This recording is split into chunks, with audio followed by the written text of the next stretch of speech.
I'd like to talk tonight about mercy. We live in an era of mercilessness.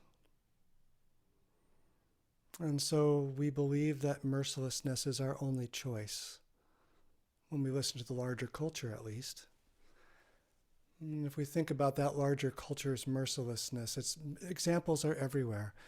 For instance, our most popular TV broadcasters, they make their living by oversimplifying complex things and by telling us we'd be better off if we eliminated those people. It's merciless. We turn on the news or we pick up the newspaper and we read stories of 300 mass shootings to date in the U.S. Over 300 in 6 months' time.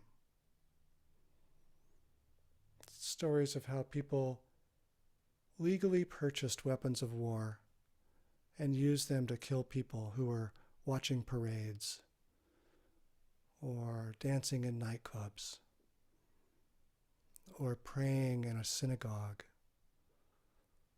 or learning to read in elementary school. Merciless. We must be the people who live by mercy, especially in these merciless times. Tonight I want to share some stories of mercy, because we hear stories of mercilessness all the time. And we need stories of mercy to be able to balance ourselves, to know that there's a choice.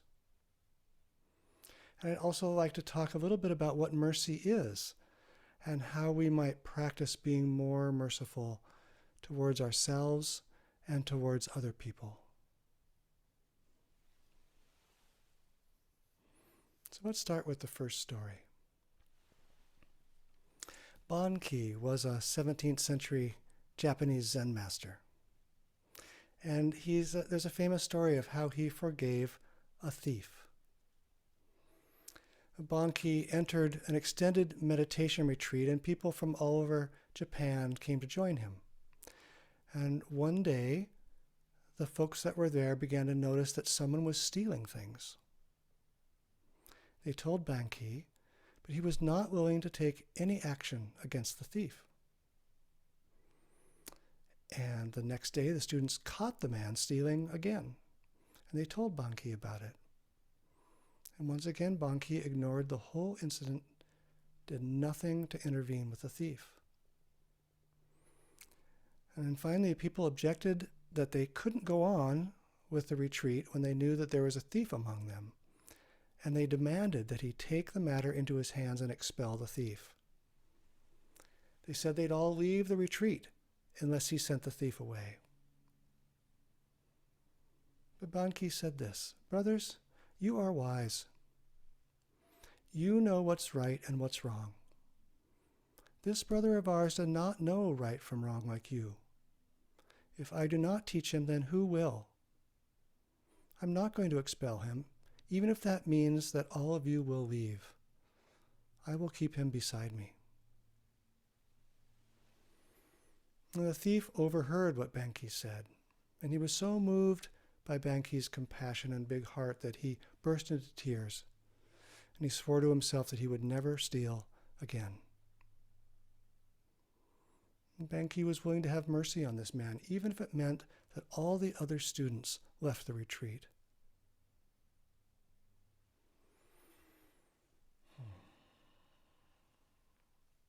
Mercy isn't a word that comes up in Zen very often.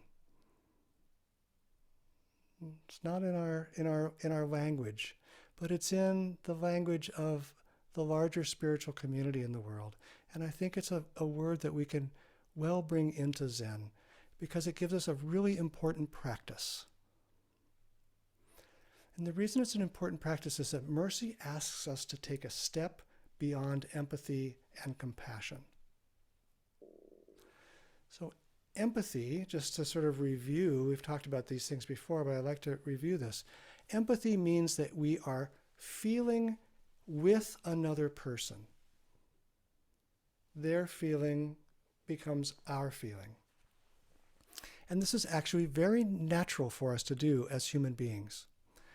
We have in our guts what are called mirror neurons. And mirror neurons fire in concert with others so that we actually feel what others feel. And these mirror neurons, I imagine, I'm not a biologist or an anthropologist, but I'm guessing that these probably evolved earlier in us than our thinking mind did, because of how important it is that we feel the fear of the approaching danger, and that we feel with our tribe so that we can get along with our tribe. We can act as one. That takes more feeling, more gut feeling than it does thinking. So I'm imagining that this evolved long, long ago, and that it's not just a human trait. I'm imagining that my dog has mirror neurons because my dog knows exactly what I'm feeling. Empathy is a really important social foundation. And some of us don't easily feel empathy. It's not a given.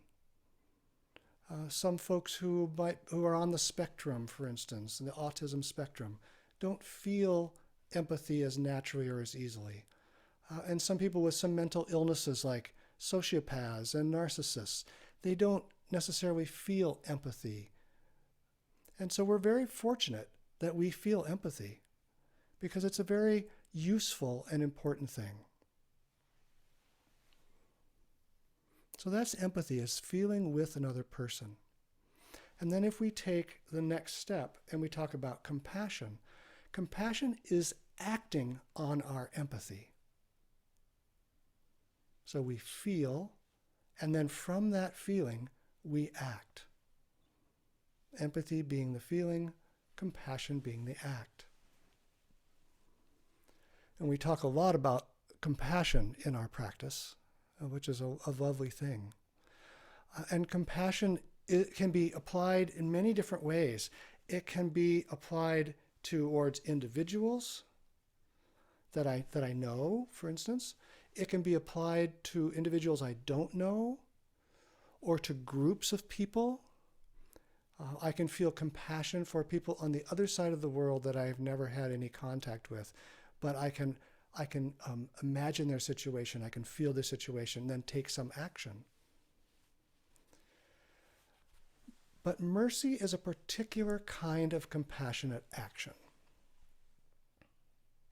To treat somebody with mercy means that we let go of our power over them. And I don't necessarily have to act compassionately with someone I feel I have power relationship with or a personal relationship with. But mercy is for those relationships that we have that are concrete to us and that have some power element. So here's a story about that power, and I'm going to talk more about that power in a minute, but I want to tell another story here. A mother once approached Napoleon seeking a pardon for her son. The emperor replied that the young man had committed a certain offense twice, and justice demanded his death. But I don't ask for justice, the mother said. I plead for mercy. But your son doesn't deserve mercy, Napoleon told her. Sir, it would not be mercy if he deserved it, and mercy is all I ask for. Well then, Napoleon said, I'll have mercy. And he spared the woman's son. If we offer mercy only to those people that we believe deserved it, like Napoleon believed this man deserved his punishment for the crimes that he had done, if we only offer mercy to people we think deserve it, then it's not mercy. It's justice. Right? So if someone deserves to be set free, then in setting them free, we are doing the just act not necessarily the merciful act. But in this story, Napoleon says, well, this man is guilty of this crime twice, and justice demands the punishment. And this man's mother said, but I don't ask for justice. I ask for mercy.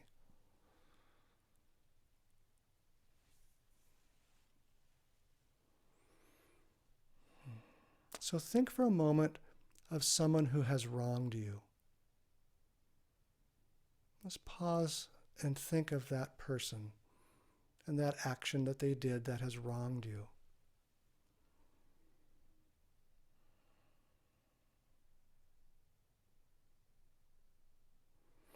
And that person may have not expressed any regret or sorrow for what they've done. That person may not have apologized for what they have done.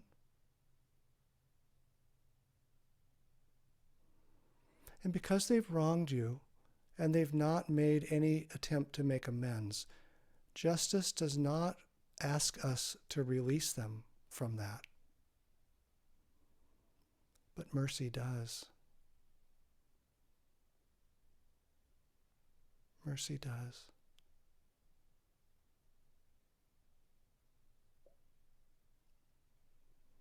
Now, before I go any farther, I don't want to imply for a moment that when I'm talking about mercy, I'm talking about putting ourselves in positions of danger. You know, there are people that we need to protect ourselves from, and I'm not suggesting at all that we put ourselves in a position where we are in danger. But mercy is an internal relationship to that person and the actions. It doesn't dictate a particular external action. I just want to be really clear about that.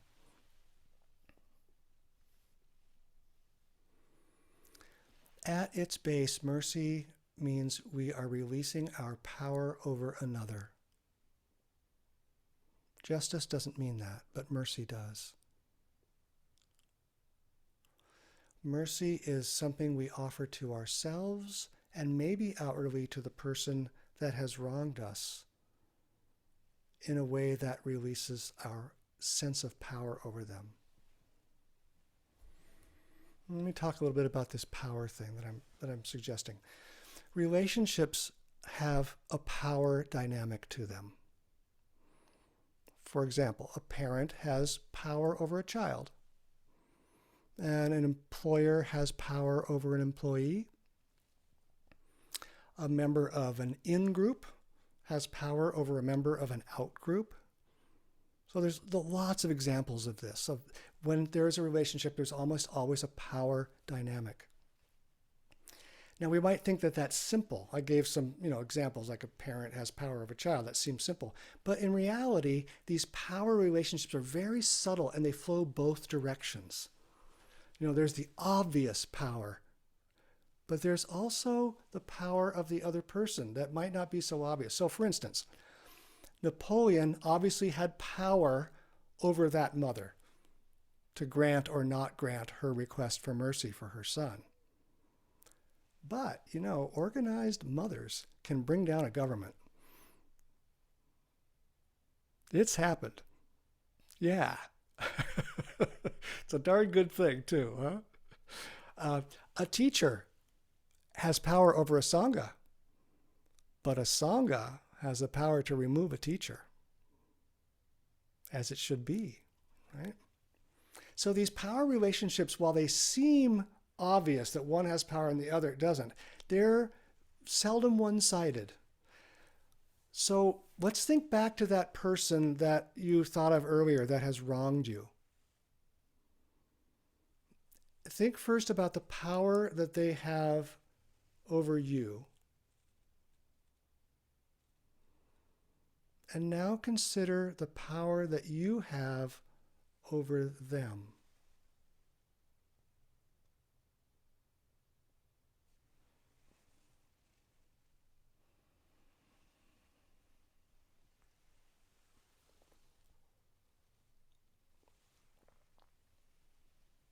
It might not be obvious that you do have any power over them, But as you sit with this person that may have wronged you, how might it feel for you to give up the power of resentment?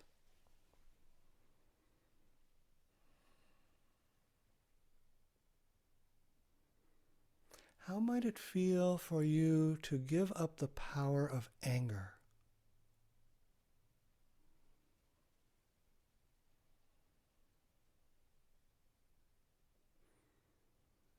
How might it feel for you to give up the power of self-righteousness?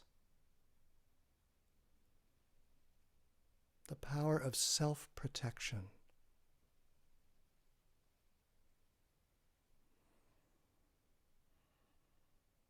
These are some pretty powerful things we hold on to. And you might notice that all of these types of power, that person may not know anything about. That person may have no idea that you're still holding resentment 40 years later. That you're angry for something they said that they don't remember even saying. That your self-righteousness somehow makes them realize they were wrong. Sounds like these illusions of power actually harm us. And this is what mercy is asking us to let go of.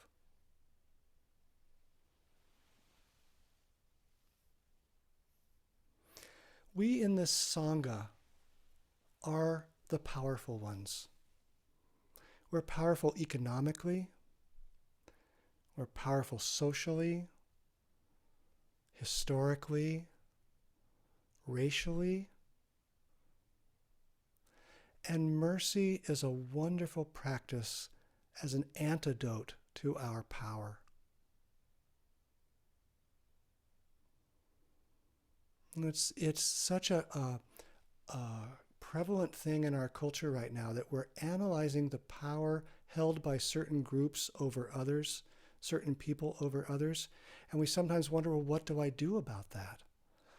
Well, mercy gives us a concrete thing to do, to practice as an antidote to that power. So when we practice this mercy antidote, it strips us of our self-righteousness and gives us actually the ultimate power, which is love. I love the Dalai Lama's term for this. He calls this emotional hygiene. That we practice this emotional hygiene so that we're not holding on in the way that we want to think protects us, but actually harms us. So to be merciful is to give our power away, and in giving our power away, we find freedom.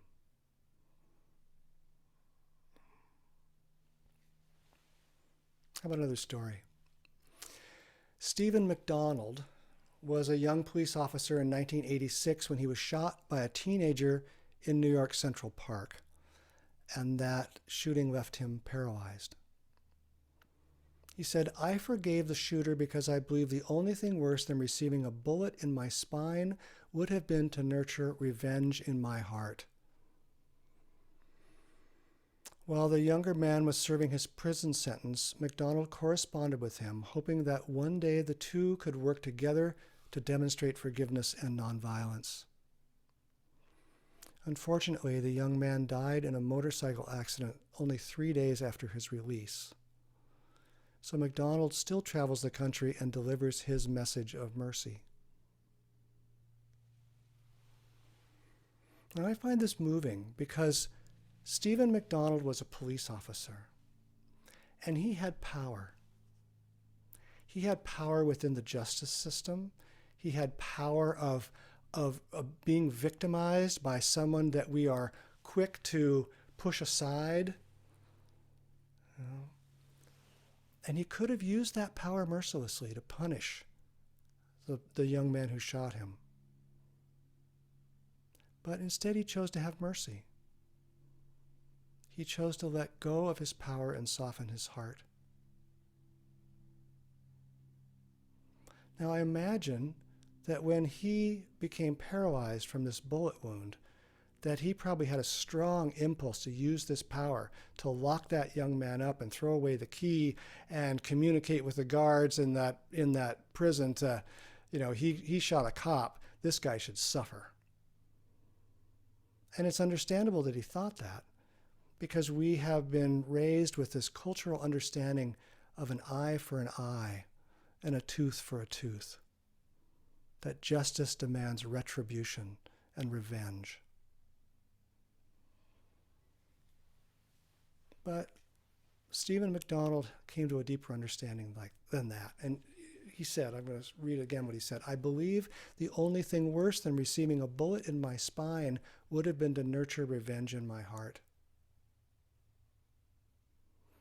I think he lived out that adage that says, an eye for an eye leaves the whole world blind.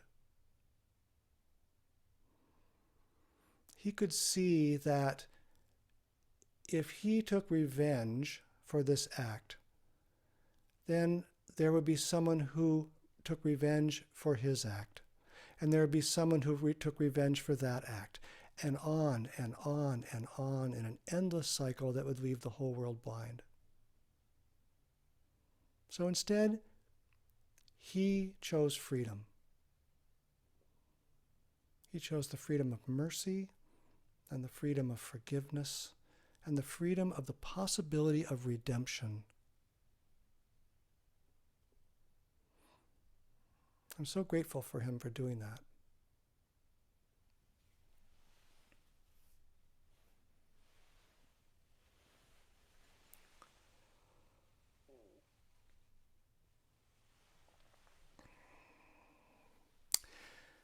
Another story, and this is a hard story.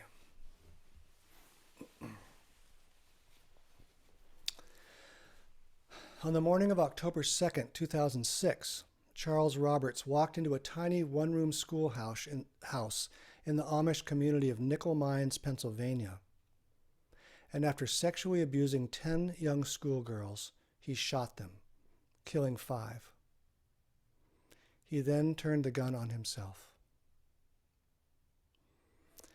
Hours after the attack, a group of Amish made their way to the house of the attacker's widow, Marie Roberts, not to burn the house down or to deliver a lecture.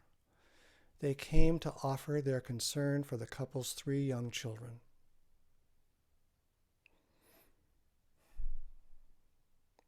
The Amish community donated money to help the family through the financial hardship of losing their breadwinner,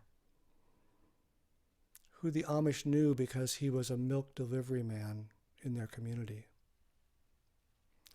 On the day of Robert's funeral, several Amish families, some of whom had just buried their young daughters the day before, gathered at the small Methodist church where he was to be buried.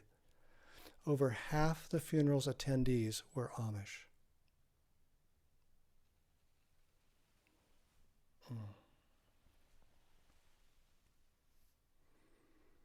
These Amish people practice mercy seriously. Just imagine, what could be worse than having your daughters abused and murdered? I can't imagine. I can't imagine that. And so were they justified in being angry? Yes, of course. Were they justified in seeking revenge? Well, based on our whole cultural history, yes, they were justified. But instead, they showed mercy on the killer's family and on the killer. They took seriously the core of their spiritual path, which is to practice Jesus' admonition to love your neighbor as yourself, even when their neighbor treated them horribly, even when their neighbor didn't deserve mercy. So one of the reasons why this story is really moving to me is that their practice of mercy shifted the world. I remember this time.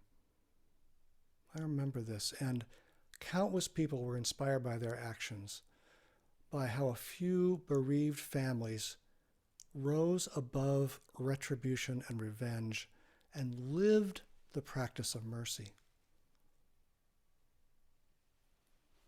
They showed us a better way.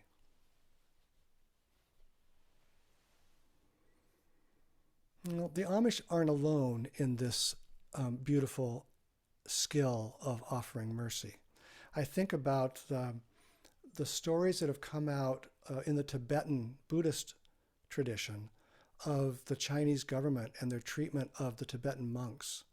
When the Chinese government came into Tibet, they imprisoned a lot of the monks and they tortured them and they starved them. And I remember reading that one Lama, when he was asked if he was afraid during the torture and the starvation, said, "No, but only once. And it's when I thought that my heart might harden against my torturers. I was mostly afraid of losing my compassion." Can you imagine this? I mean, can you imagine being in a cold cell, starved and tortured, and having mercy like that? And your main concern was that your heart might shut down toward those very people?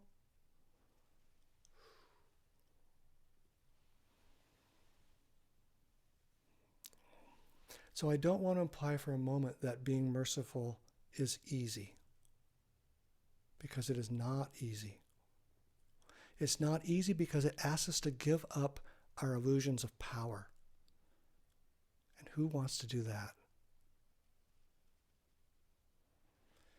And please don't imagine for a minute that those Tibetan lamas or that those Amish people are somehow different from you and me.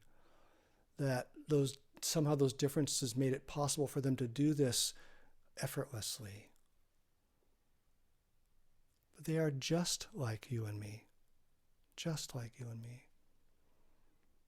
And their way of life does not negate their basic human emotions any more than our odd Zen ways would negate them for us. Somebody looking in from the outside might think, oh, well, that would be easy for them. But it's not easy for us. And it's not easy for the Amish either.